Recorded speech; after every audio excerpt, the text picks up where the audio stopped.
Şehir boz renge boyanıp ruhumda payız havası. Kırılan ümidler sağalmaz kalbimin yarası. Gözlerim aktarır seni dumanlı şüşeler arkasında. Biz bir roman idik, kaldık yarımçıq sayfa ortasında. Tüstü karışır dumana, ciğerler dolur zəhərlə. Oyanıram her seher, eyni qaranlıq kədərlə. Telefonun yaddaşı, silinmeyen o rəsmlər. Kulağımda cingildəyir unudulmuş isimler. Adımların yandırır asfaltı sanki köz kimi. Verdiğin o vədlərdə havada uçan söz kimi. Xatirələr qılınc tek kəsir, qanatmır dərini. Heç kim doldura bilmir, bilirsən sənin yerini. Zaman axır, amma mən donup qalmışam o anda. Sanki bir gəmiyəm, batmışam fırtınalı ümmanda. Divarlar danışmır, otaqlar lal olub dinlə. Bu ayrılıq şərgisi çalınır həzin bir dillə. Mən bir kölgəyəm, işıqsız yox oluram sanki.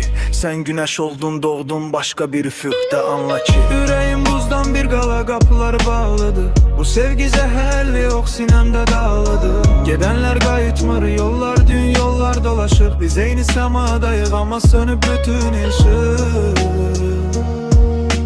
Geceler uzanır, yuxular qaçır gözümdən. İtirdim mənliyi, qorxuram artıq özümdən.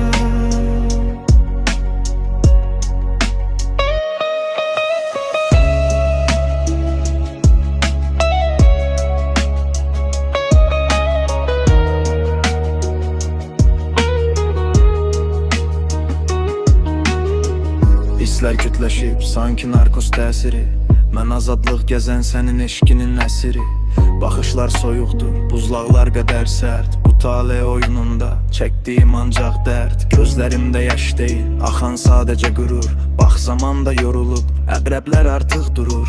Yazdığım sətirlər, şahidimdir divarlar. Arzular dənizində batıb gedən gəmilər var. Yoxluğum bir edamdır, dar ağacı qurulub bax. Boynumda kəndir kimi xatirələr sıxır bərk. Yalançı vədlər, küləklə sovrulan yarpaq. Sonumuz bəllidir, ya ayrılıq ya da torpaq. Məsafələr deyil, bəhanələr ayırdı bizi. Silinib gedib artıq o sahildəki ayaq izi.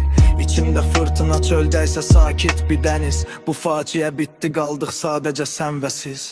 İndi başqası tutur o soyuq əllərini. Külək darayır indi o qara tellərini.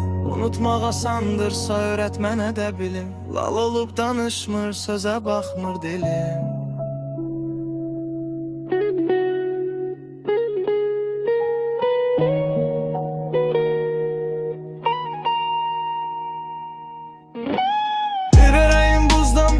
Qapıları bağlıdır. Bu sevgi zəhərli, yox sinəmdə dağlıdır. Gedənlər qayıtmır, yollar dün yollar dolaşır. Biz eyni səmadayıq, amma sönüb bütün işıq.